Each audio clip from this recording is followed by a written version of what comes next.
Habari na karibu tena kwenye channel yetu ya Swahili Digital Mind.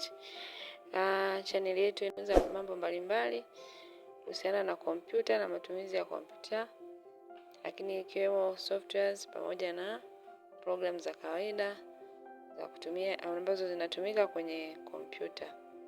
Lakini pia utajifunza mambo mbalimbali kuhusiana na mitandao na internet. Na kwenye video hii fupi ya leo utajifunza jinsi ya kubadilisha quick access toolbar ukiwa kwenye program ya Microsoft Word au Excel, ili uweze kuweka amri utakazozitumia mara kwa mara mahala pa kazi na kwa haraka zaidi. So hii ni njia mojawapo ambayo inaweza kuongeza kasi ya kazi pamoja na ufanisi kwenye kazi zako. Sasa tuende kwa moja kwa moja kwenye kujua quick access toolbar ni kitu gani. Quick access toolbar ni sehemu ndogo iliyo juu ya program Microsoft Word. Hapa kama hapa nipo kwenye program ya Microsoft Word, na pia tukiwa kwenye Excel ni hii sehemu ndogo hapa kwenye program ya Microsoft Word au Excel, ambayo ina vifungo vya haraka kama save, undo, redo. Kwa mfano hapa utaona kuna hizi program au command za haraka ambazo zinaweza kusaidia kufanya kazi yako kwa haraka, kwa mfano save, open new document na kadhalika. So ili uweze kuongeza hizi command kwenye quick access toolbar ukaziona kwa kwenye vizuri, just utakuja tu right click hapa kwenye hizi drop down menu hapa kwenye mshale.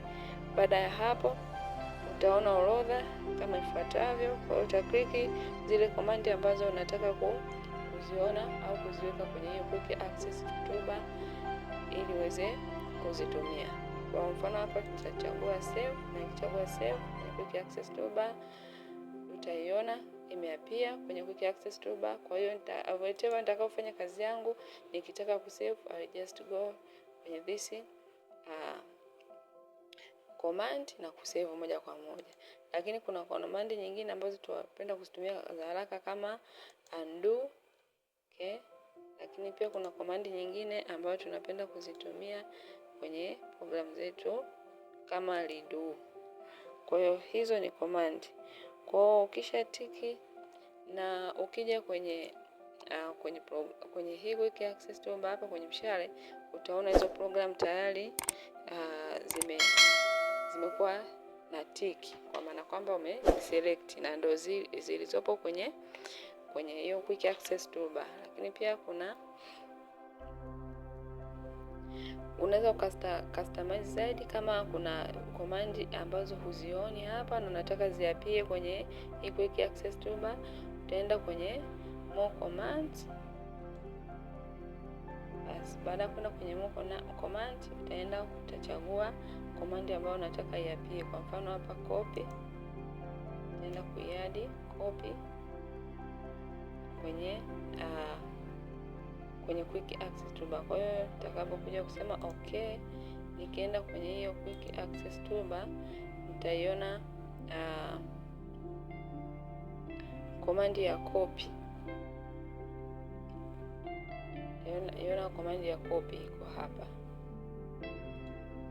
So hii ni jinsi ambavyo unaweza customize zaidi hii quick access toolbar.